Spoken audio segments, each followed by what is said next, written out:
So have you worked with any other big companies? Yeah, so currently work for Sainsburys, just doing online training there. I said that like it's normal, you know. No, It's a big thing. Yeah, work for Sainsbury's. yeah, no. Yeah, it's a bit different though, because obviously, like when you, when you're employed by them, you still, again, you've got that kind of restriction. Whereas if I was stepping in as a contractor coming in and Have a bit more freedom. have a bit more freedom, yeah.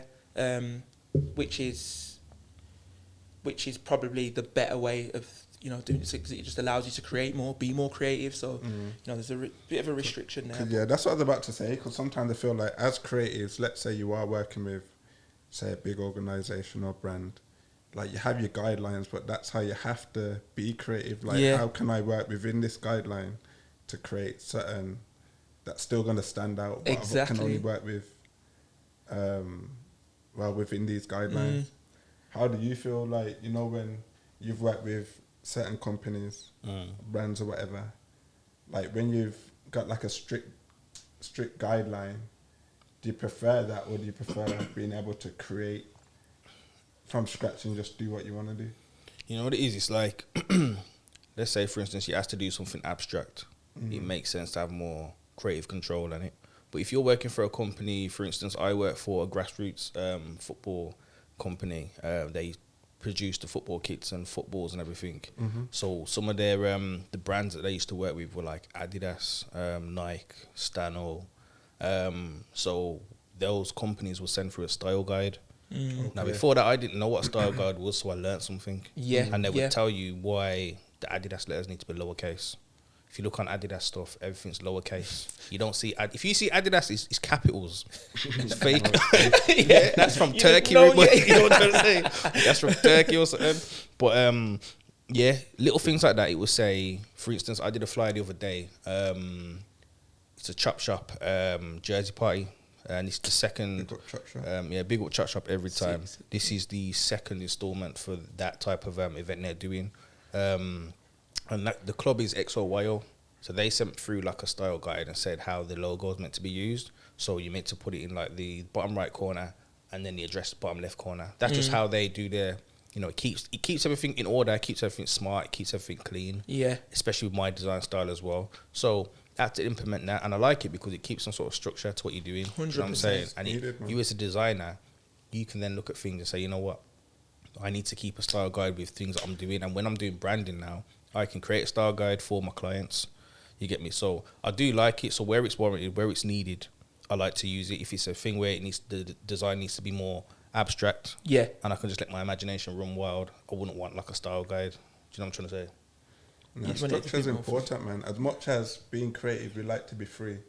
Having a bit of structure, like as I said, the guidelines in it, like just having guidelines there to work within. Sometimes it's needed, because then you don't have to think as much. You can just keep everything precise. You know where everything needs to go, and you just work within that. Yeah, definitely. Yeah, it's 100. I think, as you said, Vin, like you learn things, don't you? Yeah. And you see a company's guidelines, and you're like, yo. Yeah. So when you start with a brand, it's like the first thing that you think of is, have they got brand guidelines? Because without brand guidelines, it's like the skeleton. Like you're kind of lost without it. You've got no. You've got no way of doing stuff. So if you've got a specific, it also gives you an idea of the quality of the people that you work with. 100%. You know what I'm saying? Big facts. Yeah. It gives you a good idea, and then it also kind of sets like a standard. You get me?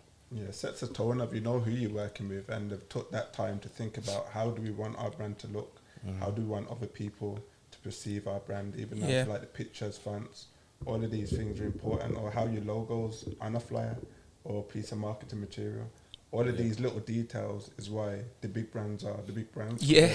Think about all of these things. Exactly. So that's one thing I'll say, people. If you are starting your own brand, create a brand guideline, because at least then when you do work with any other graphic designers or any other creatives, there's a certain guidelines that they have to work within.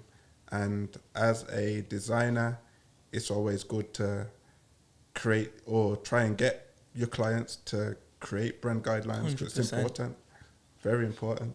because you've got something to revert back to then. So, you know, if you're unsure, you design something and you're unsure of the placement of the logo, then revert back to the brand guidelines and like, oh yeah, that makes sense. Okay, we're keeping it top left, like you said, or bottom left or whatnot. Or even like the colours, you know, like with certain logos, you can't put, let's say, a white logo on a light background because you're not going to see.